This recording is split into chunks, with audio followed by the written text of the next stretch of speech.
Hello, greetings, assalamu alaikum. My name is Lester, and this is a live stream. Uh, I do not have a planned agenda. I have a number of topics that I would be happy to talk about, and I welcome you to join me um, and put a comment in the chat to let me know that you're here. To let me know that you're here.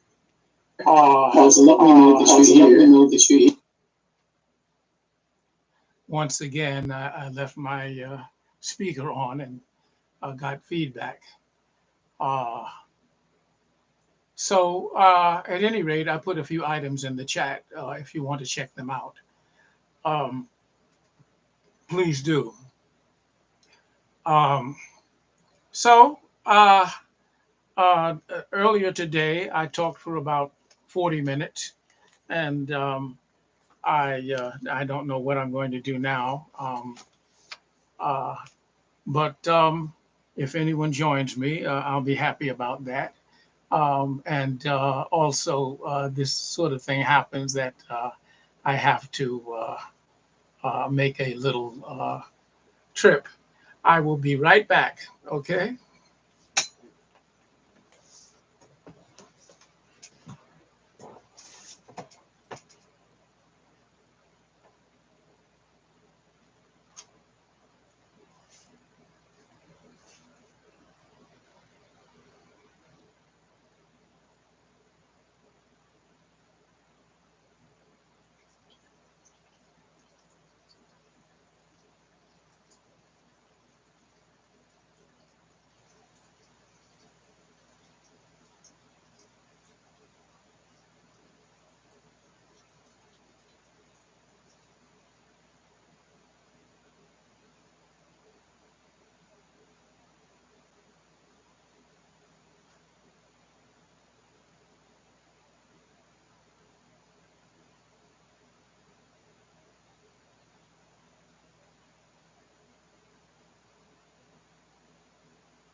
Okay, I am back. And I have a number of topics that I want to discuss today. Earlier today, I discussed pretty much the same thing I'm going to, I may discuss right now. I don't actually have a planned agenda for this. Um, it would be nice if someone showed up and put a comment in the chat box, and then uh, let me know that you're here.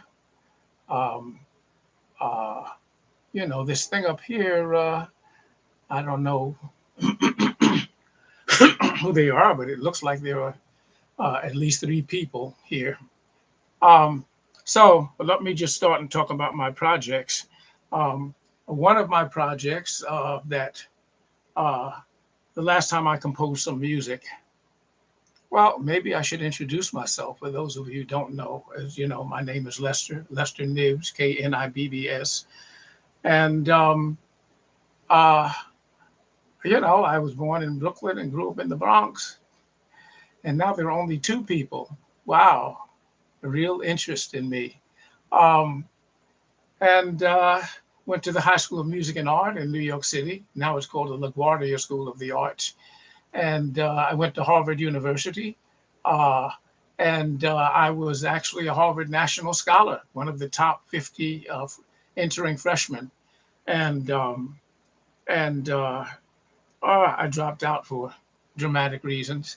I went back 2 years later, and An interesting thing about Harvard, they have a very low dropout rate. I think having somebody drop out kind of makes it seem as though Harvard made a mistake. So they kept on my case until I came back 2 years later. And so, I went to Harvard for 4 years and graduated and with honors. And then I went to graduate school at Harvard.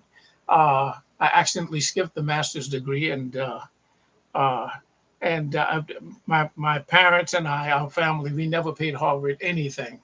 Um, and as a graduate student, I was a graduate prize fellow, and they were paying me. Uh, so at any rate, so I got a PhD in music composition. Okay, something which I'd been doing, studying composing serious music since I was 9. But I haven't composed anything in the last 17 years.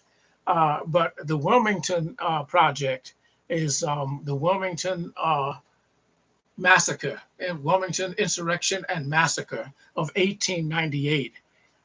Now, people will tell you that the purpose of music is that music is by definition a form of entertainment. That is not true.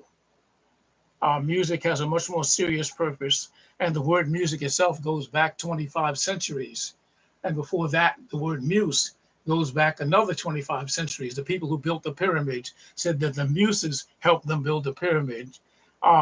What they refer to as muses, we would nowadays use the Greek word, which is angel, which means a messenger, which is what muse means, messenger. The purpose of music is to bring messages, serious messages, and to help us remember things, to keep things in memory. So the Wilmington insurrection and massacre of 1898, uh, uh,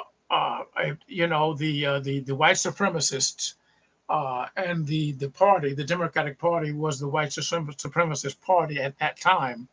Um, they didn't like the results of the election, and so they overthrew the government.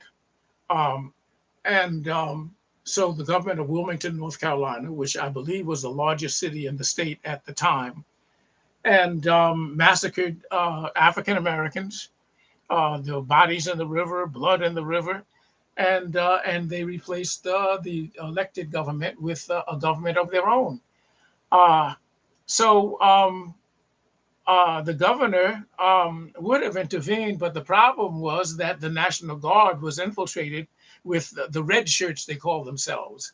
Uh, the National Guard infiltrated uh, the red shirts had infiltrated the National Guard. They almost lynched the governor. He was on a train, and they took over the train. Uh, a lot of stories there. But at any rate, what I wanted to do with this Wilmington memorial is memorialize the Wilmington incident, so that it's something that should never be forgotten. How many of you know about it? Uh, so the Wilmington insurrection. So that's one of my projects, which I haven't worked on in 17 years. Another project is the African and African American roots of European classical music. And I've worked on that since 1974, as a matter of fact. So that's 50 years ago. I've given presentations on radio programs and at museums and libraries.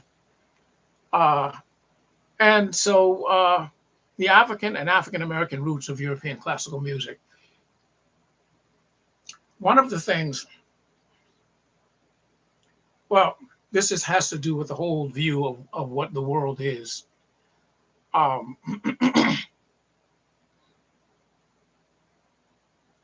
Starting about 5 centuries ago, people came out of Europe and went all over the world, conquering, stealing, enslaving, and exterminating. We know, or we ought to know, what happened here in North America and South America. Uh, Ultimately, they exterminated something like 200 million people.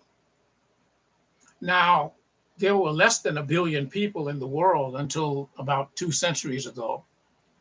Um, so they exterminated, more than 1/5 of the world's population. And of course, the people they were exterminating were brown skinned people because that's what human beings are. We're brown skinned. If you go to Australia, you go to Papua, which the Europeans called New Guinea, um, you see people who look very much like Africans, but their ancestors left Africa 70,000 years ago. 70,000 years ago. And that's what people looked like. Um, so anyway, the Europeans have taken over the world, and so now we're living in a world order that is established. It's dominated by the European so-called white people. Even China, it has a communist government, and communism was devised by the Europeans. Karl Marx and others, Lenin. uh, so we live in a world that's dominated by Europeans. Now, one of the things they do is they tell us about Western civilization. And, Harvard University, says that their purpose is to help maintain Western civilization, to keep Western civilization going. Well, there is no Western civilization. When Gandhi was asked about Western civilization, he said it would be a good idea. Um, but what they say, Western civilization, um, we have a civilization that has basically gone back and forth from different parts of the world. The western part of it, the Greeks learned from the Egyptians. They were students of the Egyptians. That's where they got the word muse from, and they added the ending to it, so it became music, music. Um, And then, the ancient civilization, the Egyptians, the Greeks, the Romans, the ancient civilization collapsed basically about 15 centuries ago. Is it 15? Could be more than that. Um, but civilization was in a collapse. And of course, Europe got the worst of it. They had their dark ages. And then the Muslims came along and picked up the banner of civilization. Um, they should not have been going all over the place, conquering nations. Somehow they had gotten it into their heads that it was their mission and their destiny to conquer the world. This was not what Muhammad had started. It was about 29 years after the passing of Muhammad that the Muslims went on this tear of conquering all of these territories. Uh, but they did actually rescue Europe and other parts of the world from the darkness of the collapse of civilization. Um, Not only did they the works of the ancient Greeks, which the Europeans, especially the Western Europeans, did not have. All of the works of Aristotle were translated by the Muslims into Arabic, and then from Arabic they were translated into Latin, and then from Latin into the modern European languages. And this is what happened to the knowledge of the Greeks generally. Um, and so you had the rise of civilization. You had the invention of algebra. Uh, that al at the beginning is the Arabic word for the algebra, the rejoining. So the Europeans learned this from the Muslims. Now, the Muslims that, for the most part, the Europeans were learning from were the Moors in Spain. Moors was the European word for Black Africans. The Black Africans of what we call North Africa, the Arabs called it the West, Al-Maghrib, the West. But the Black Africans of the West, um, along with the Arabs, invaded Spain and ruled Spain for 800 years. So the Europeans were learning civilization, algebra, for example, and music The whole evolution of European classical music came out of the Moors. So when I say the African and African American roots of European classical music, I'm talking about something that goes back to 711 when the Moors invaded Spain. And so the Europeans learned a lot of music. Uh, as a matter of fact, one simple way of looking at what they learned is to look at the piano keyboard. And the white keys are is the scale called the diatonic scale that the Europeans had. Uh, and the black keys represent the notes that they learned from the Moors. The Europeans called it musica ficta, fictitious music, or musica falsa, false music, because that music sounded really strange to them to add those extra sharps and flats and whatnot. So music became chromatic.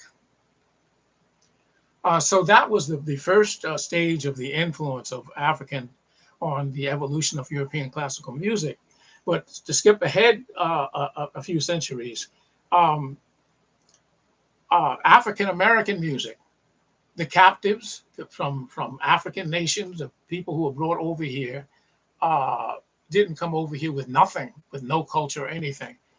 And there's a particular musical form. Um, I'm show you a book. This is a book called Muntu. Uh,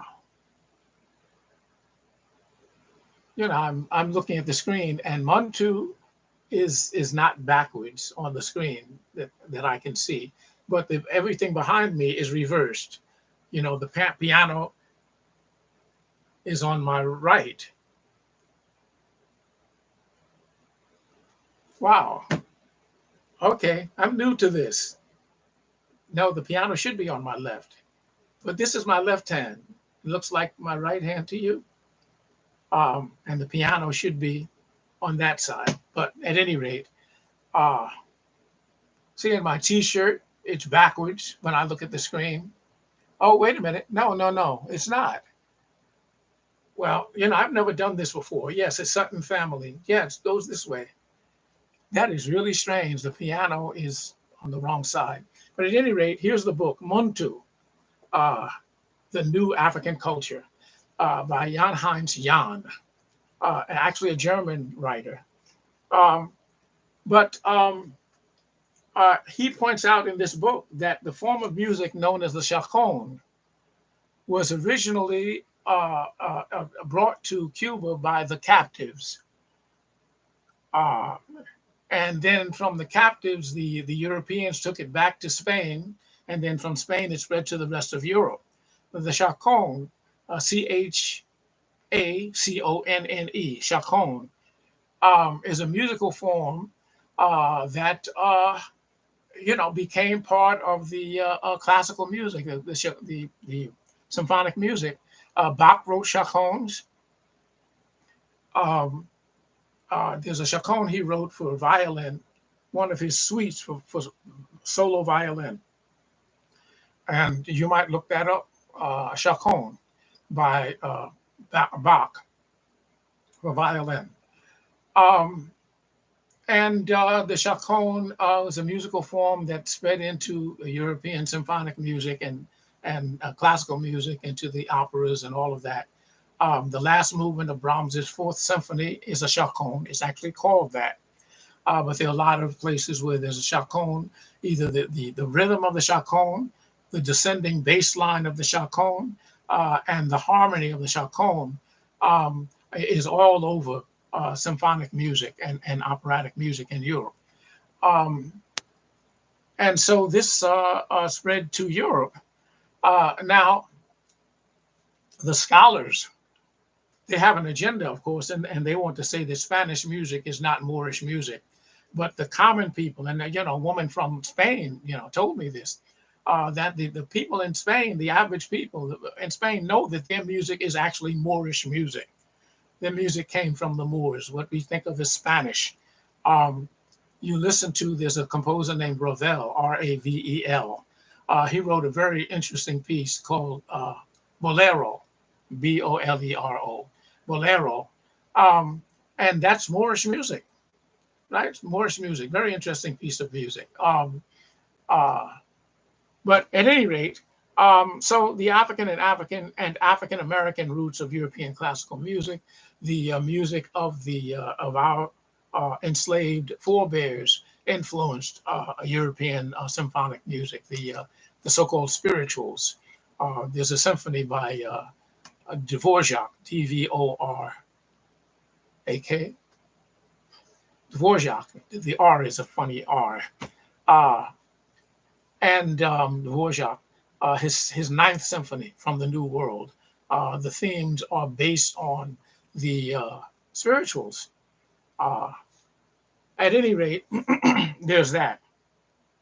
Another topic I want to share with you is what I call the symphonic structure of the Qur'an. Um, the Quran and the Bible are two completely different phenomena. Um, and what I want to share with you is how the overall structure of the Quran, um, you could call it poetic. I prefer to call it symphonic. Um, and it has rhythm and rhyme. It has what we call and response. Not much of that, but of course it has rhythm and rhyme all the way from beginning to the end. Call and response. It has riffs um, and refrains. Uh, by riffs, for example, there's a part of the Quran that goes like this. وَالْمُرْسَلَاتِ عُرْفًا فَالْعَاصِفَاتِ عَصْفًا وَالنَّاشِرَاتِ نَشْرًا فَالْفَارِقَاتِ فَرْقًا فَالْمُلْقِيَاتِ ذِكْرًا عُذْرًا أَوْ نُذْرًا إِنَّمَا تُوعَدُونَ لَوَاقِعٌ. Now the rhythm, bum bum ba bum ba bum bum bum bum ba bum ba bum bum bum bum ba bum ba bum bum. That's one of the forms of the chaconne. You'll hear it in the music of the Caribbean uh, and in Afro Latin music. It's called Afro Latin for a reason. Um, and you'll even find it. There's a chorale melody that Bach harmonized, but when he harmonized it and set it for chorus, it's in 4/4 time. Um,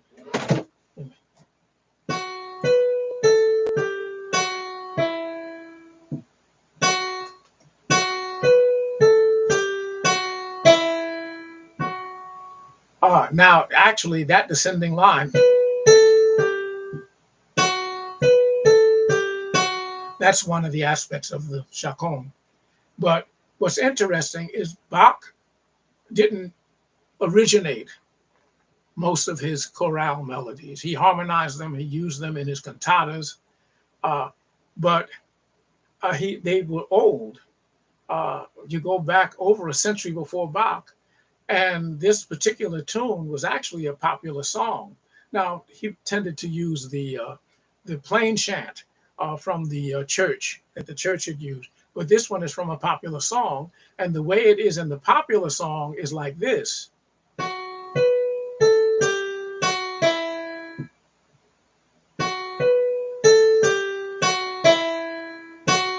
Da da da da da da da, right?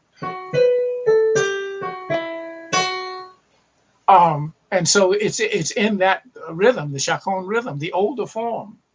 Uh, so the evidence of African music is all over European symphonic music. Well, to go back to the Quran has that rhythm. It has other recurrent rhythms, and it has refrains, phrases that are repeated, over and over and over again. Um, and then there's an overall structure to the Quran, which I want to talk about. Uh, Now, there's another subject that I want to talk about, which is a comparative study of the Bible and the Quran. And I actually wrote a little booklet called 12 Differences Between the Bible and the Quran. And so that's a big subject. Um, it's interesting. There are people who say that the Quran is based on the Bible. I don't believe that. I believe that the one who created everything has been sending messages for thousands of years, long before Muhammad. Well, Muhammad was the last prophet. He was the last man to receive a message from the Creator. Okay, but the prophets before that, received messages. Abraham, Moses, Jeremiah, but especially Moses received messages, but the messages got mangled and lost, and so the original versions, and this is the research that I've done on this. These are not Muslim sources; these are Christian sources. Uh, it pointed out that there are no original copies of the biblical scriptures. Even the letters of Paul, which are among the last things written, um, and the Gospels, all of this, the original copies were lost. And there was a big excitement when they found the Dead Sea Scrolls because they thought they were going to find original documents. But the Dead Sea Scrolls are another problematic feature. But the Bible, there is no uh, Bible in the sense that there's a Quran that Muslims, the Arabic Quran, that Muslims all over the world have the same Quran, the exact same Quran. We stand up in Salah and we're reciting the Quran. So it's been preserved for 14 centuries in that way. Uh, the Bible is a different story because it's been translated. It's been on the cover of the King James Version, one of the copies that I have here. It says revised and translated out of the original tongues. So the King James Version is a revised translation of the earlier versions. So when we say the Bible, we're actually not talking about one book. We're talking about many, many, many books uh, that bear a great similarity to each other, but it's not one book. So I want to do a comparative study. I've done a significant amount of work on that, of the Bible and the Quran. So also, uh, I'm working on a memoir, which I call Tales from the Crypt. And Tales from the Crypt is about my experience the in Elijah Muhammad's Nation of Islam. Okay, I call it Elijah Muhammad's Nation of Islam because that organization was established back around 1933 uh, by a man that the Muslims well, he went by another name, but he left it in the hands of Elijah Muhammad around 1933. And Elijah Muhammad led that organization until his passing in 1974. Uh, and February, the end of February, February 25th, I believe, 1974.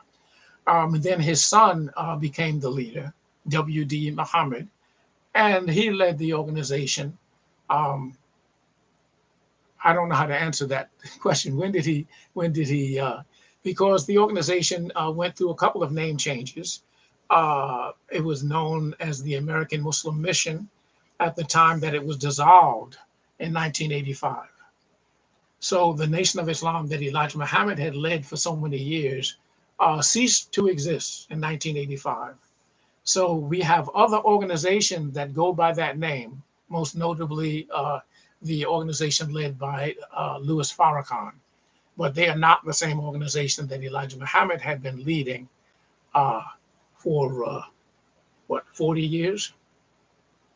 Now, I believe that Elijah Muhammad was an honorable man. His followers always referred to him as the Honorable Elijah Muhammad. I believe that he was an honorable man who believed everything he was teaching, but he was terribly misguided. He taught things that were very strange. One of the least strange things that he taught is the white man is the devil. And my dad would make a joke whenever I mentioned that to him.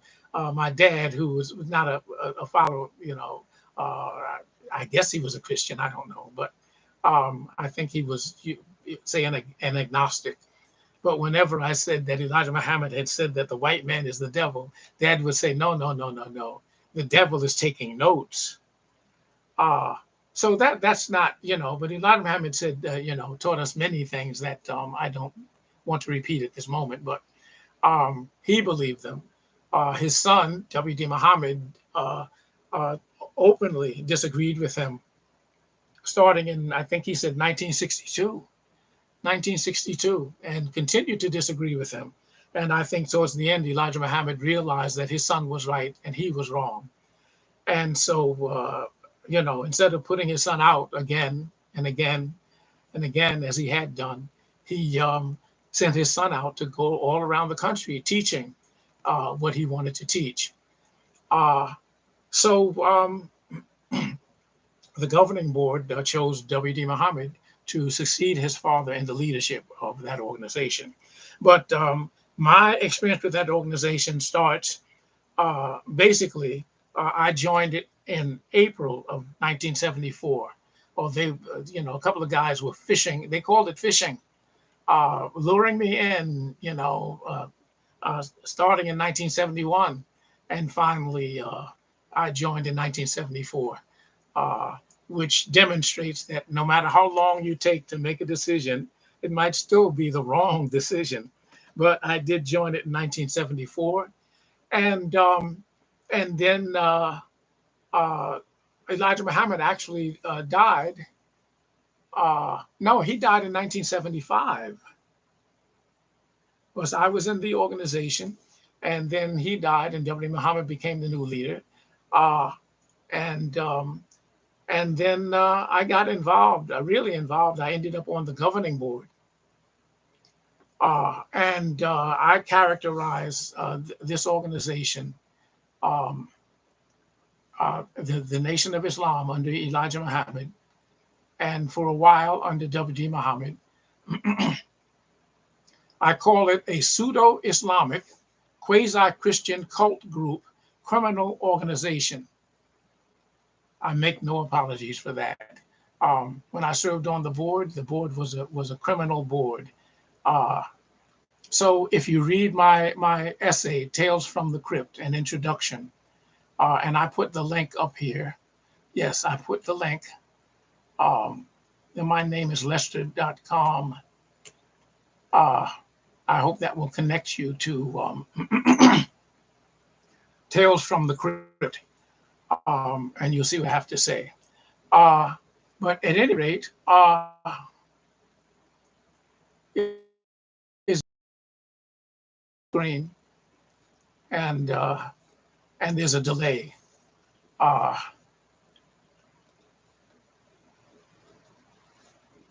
uh, so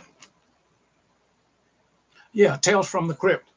So that's a memoir, um, which covered the period of, it comes almost up to the present day, really, because I'm still entangled uh, with people who they used to be followers of Elijah Muhammad, and then they followed W.D. Muhammad.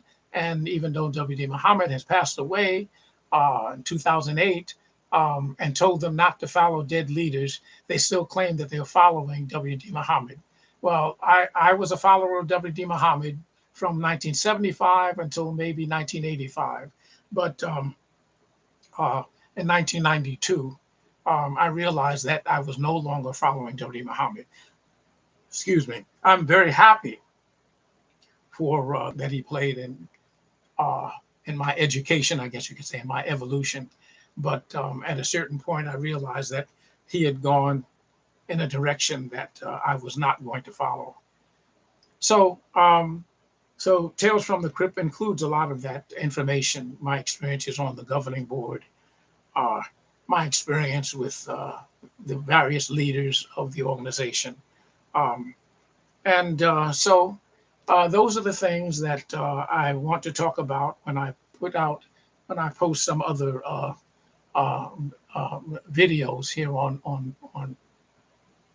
YouTube, and I hope people it will be available, and I hope that you will come to this, and I'll have a more carefully planned uh, presentation.